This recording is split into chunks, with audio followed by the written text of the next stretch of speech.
初来人间不知苦，潦草半生一身无。转身回望来时路，才知生时为何哭。Hello， 小伙伴们，大家好，我是阿茶，欢迎收听新一期的鬼话怪谈。这件事儿发生在12年，投稿的粉丝当时是华为的通信工程师，在赤峰工作。那时候通信应该是 2G 升级 3G 的阶段，所以好多基站设备都需要升级。至于什么是基站呢？就是信号塔下面的小房子，里面有通信的设备，他们接打电话都靠信号塔的传输，设备照片大概就是上图这样。而所谓的升级，则是把设备上的板子换成最新的板子，但是必须在行业默许的时间内工作，也就是凌晨12点到次日4点之间开始干活，这样就不会影响用户的正常通话了。总之最晚在凌晨5点前必须完成包括数据升级等一系列软硬件操作。那会儿恰好他跟他师傅分到一组，一共是2组人马，每组3个人，一个司机，一个老员工，再带一个新员工。一是让新员工熟悉设备和工作环境，二是2个人结伴也相对安全，因为毕竟他们是半夜工作嘛，而且一般农村的基站都在山上，甚至有的游戏基站建完了，可能10几年都没人去。他们2组人呢，就以前后的顺序跑，因为一般基站都是以环形连接，2组人，一个在开头换板子，一个在末尾换板子。然后那天晚上整个环线上一共有10个基站，也就是说2组人必须在4小时内跑完10座山才行。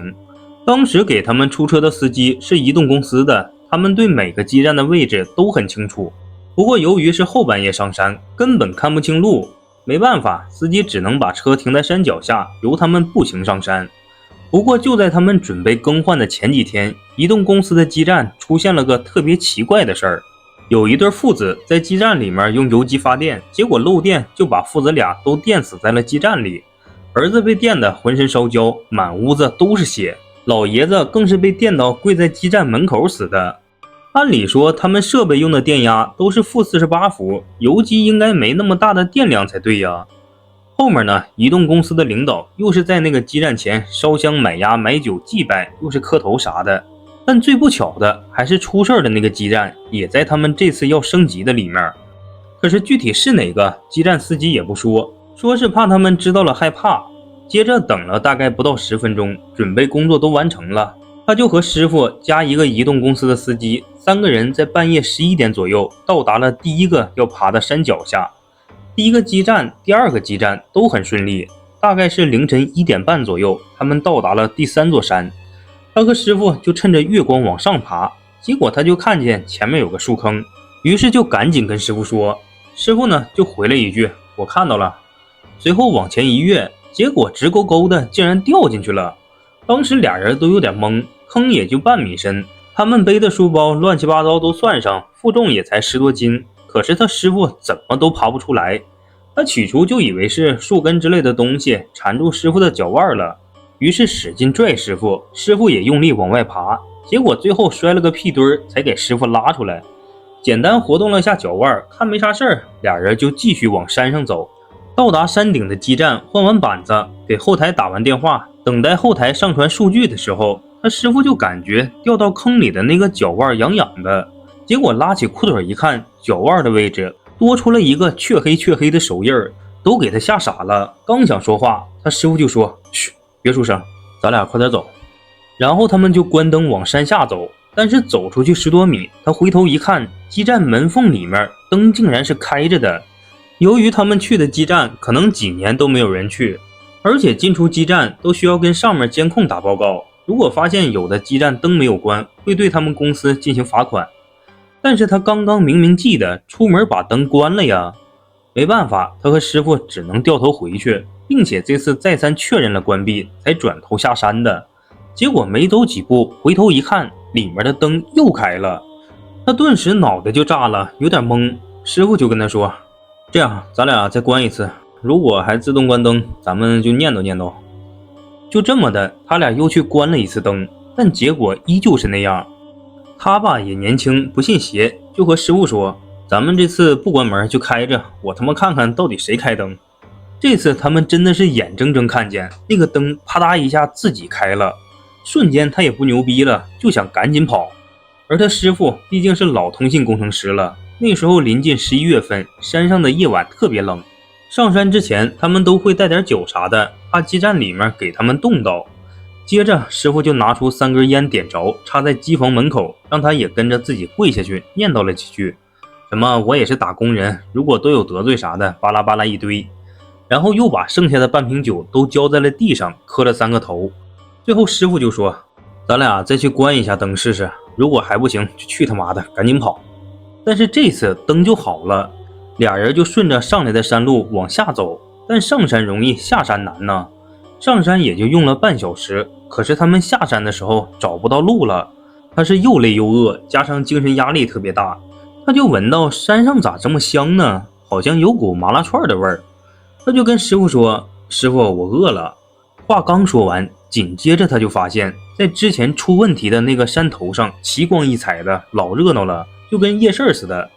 当时也不知道怎么鬼迷心窍，想上去看看弄点吃的，然后他也没管师傅听没听见，就一路往山上跑。等到了那个像夜市一样的场景，迷迷糊糊的就有很多人围着他，给他递好吃的，他也不管不顾的就直接往嘴里塞，但是看着挺美味的，什么麻辣串啊、羊肉串啊、肉夹馍，吃到嘴里面却没有一点满足感，又好像啥也没吃到。他呢就继续一路往前走，走着走着脸上就有一种火辣辣的感觉，再一睁眼就看见师傅抓着他衣领抡圆了胳膊在抽他嘴巴子呢。后面他就稀里糊涂的跟师傅往山下走，走到半山腰的时候，俩人就看见跟他们一起来的那个移动司机正在往山上爬呢。不过这都是后续那个司机跟他讲的，因为他当时都懵逼了，啥都没印象。师傅就问那个司机说，你咋上来了？那司机就说，我看你俩都快上山1个小时了，电话也打不通，我担心你俩就上来看看。然后3个人就一起下山，走到能看见皮卡亭的位置，车灯竟然是亮着的，在黑夜里发出那种诡异的白光，它凶容特别亮，不是正常能发出来的程度，而且还隐隐约约听到汽车发动机的轰鸣声。师傅就问司机，你也不熄火，不怕车丢了呀？司机呢晃荡晃荡手里的车钥匙，说车没插钥匙，咋可能启动？于是司机就立马联系了另外一组的司机，说了一下他们这边发生的事儿。另一组的司机就说不让他们再开这个车了，他那边会过来接他们3个，今天这活也不能干了。最后他们就跟梦游似的回到了宾馆，后续都是那个司机跟他讲的，说他师傅给他大嘴巴子之后，他就已经神游了，还说他就跟疯了一样往山上跑，还好他师傅给他抓住了，要不然他就掉下去摔死了。而他和师傅2个人呢，都发了1个星期的烧，等恢复了以后，师傅就调离了本地，再后来也就没了联系，只是不知道他腿上那个手印最终掉没掉。下面这件事儿发生在2011年的5月23号，楼主因为工作原因就出差来到了内蒙古鄂尔多斯的东胜区。由于之前就来过这个城市，所以一出站他就直接去了之前住过的那家酒店。酒店位于一个十字路口，附近就是公安局。等到了地方，定了个双人标间，办理完入住手续后，他就直接上了自己所在的楼层9楼。找了一圈就发现房间在走廊拐角的尽头。他吧其实心里是有点不太喜欢的，倒不是因为网上说的什么尾房容易遇到点啥，他就单纯的觉得尾房的采光不好，离电梯又远啥的。不过由于工作紧急，进入房间后简单洗漱了一下就出门干活了。等再回来的时候已经是下午8点多了，刷卡进入房间。因为是晚上，再加上本身采光不好，所以屋里显得特别黑。这里再说一下他房间的内部，房间一进门是一个很短的小走廊，右手边是洗手间，而小走廊和洗手间的灯开关就放置在右手边的墙上，伸手就能摸到。但是他进去转身关好门后，下意识的去按开关，结果连续按了好几遍，灯都没有亮。当时他还寻思呢，咋的，灯坏了？于是他摸着黑走到房间里面床头柜旁，准备打开床头灯，可按了好几遍，床头灯也不亮。没办法，他就只好起身准备把服务员喊来看看是个什么情况。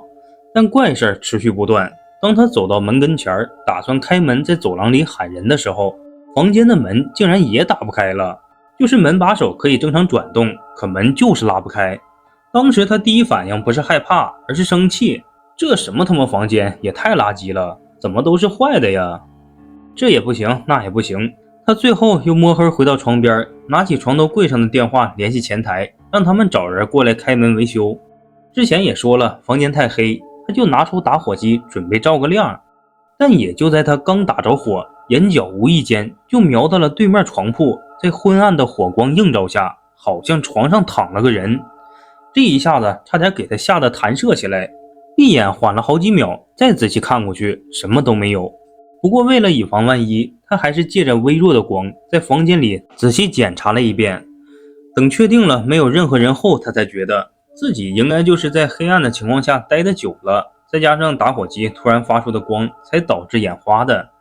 之后他也没多想，就拨通了前台的电话，告诉对方自己房间的门和灯出现了问题，让他们赶紧来人看一下怎么回事儿。要么说倒霉都是一连串的。讲着讲着，那个电话也是个破烂，信号非常差，连续吼了好几遍，前台才听清楚他说的。挂断了电话也就2-3分钟，服务员就刷卡走了进来，在跟他打了招呼后，服务员就去检查那个灯开关，可是人家一按灯就亮了，再去按床头灯、电视、空调啥的都是正常的，就连他之前怎么都打不开的房门，在服务生的演示下来来回回开了5遍也没有任何问题。这就给他整得有点懵。送走了服务员，他就坐在床上琢磨，你说如果是因为停电，那外面走廊里的灯也应该不亮才对呀。而且停电的话绝对不可能只有自己发现，估计其他客房早就出来了。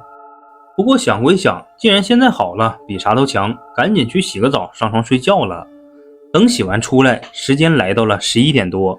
刚躺下也不知道睡了多久，他就突然听到房间啪的一声，睡前打开的空调关闭了。迷迷糊糊间，他觉得应该是跳闸了吧。果然没一会儿，楼道里就出现了有人喊服务员的动静，开始大声抱怨为什么没电了。隐隐约约的还能听见服务员在解释着什么。他因为实在困得不行，也没有出现什么离谱的事儿，就接着倒头继续睡。直到凌晨2点07分，他再次被卫生间传来的噪音给吵醒了。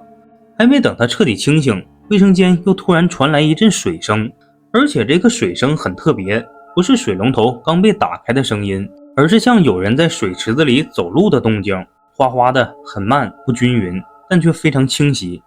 就这一下，他是彻底清醒了，赶紧集中注意力去听，那个声音还在继续，哒哒哒。他呢是有点害怕了，倒不怕别的，就怕有人偷偷闯进自己房间，要对他干点啥。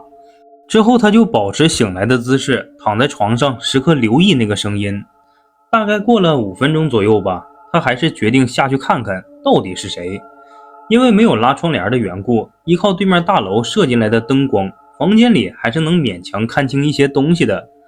下床以后，快步来到卫生间，哗哗的水声还在继续，但洗手间里也没看到有什么人的身影。他吧，一时间不太好判定水声是从哪儿发出来的。没办法，他又回到床头，拿起打火机。等再次返回洗手间，随着打火机的点亮，水声戛然而止，整个房间安静的吓人。再进去一看，卫生间里和他洗完澡出来的情况一模一样，甚至连地上的毛巾都没有变。最终查看一圈未果，那就继续睡觉呗。但事情才刚刚开始。前面我也提到过，屋子里虽然停电，但是借着隔壁大楼的灯光，还是可以看清一点房间里的基本情况的。当时他睡在靠近窗户的那张床上，所以他返回的时候必然会经过靠近洗手间的那张床，也就是一开始他给前台打电话好像看见有人的那张。由于心理作用，他在经过的时候就又瞄了一眼，就一眼，这次他是真弹起来了。那张床上躺着一个男的，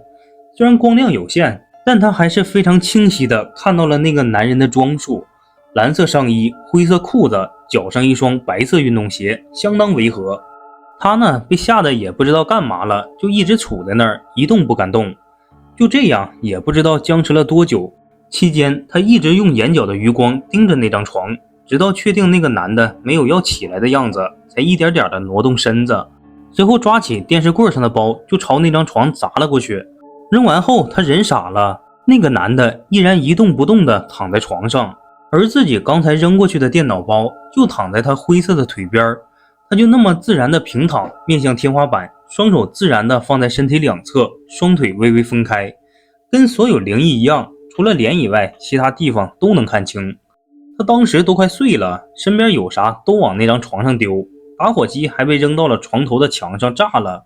他下意识地用胳膊挡了下，等再拿开胳膊，床上的男的不见了。随着那个诡异男消失，紧接着滴的一声，空调又开始莫名启动。但是这会儿电也来了，他就赶紧冲过去，把屋里的灯都打开，环视了一圈。隔壁床上满床的打火机碎片，在碎片下面能清晰地看见一个躺过的人形形状，压痕非常明显。再一看时间，凌晨2点10分，也就是说他刚才自己经历的诡异遭遇，从开始到结束也才3分钟而已。那东西肯定不是人，这很好理解，但那个压痕是怎么回事呢？不是说这些东西没有重量吗？不过好在后面无事发生，他呢当天晚上也没有离开那个房间，主要也是没那个精力再去折腾换房了，索性开着灯熬到了天亮。直到第二天，楼主才把房间换到6楼，虽然没有造成什么实质性的伤害，但还是能给各位小伙伴提个醒，以后尽量不要住尾房。然后咱们下期的投稿非常的顶，我还在整理，大家可以期待一下。好了，这就是本期的所有内容啦。如果有喜欢的小伙伴，还请多多3连支持一下。如果有相关经历的，可以后台直接私信阿茶。我们下期再见，拜拜。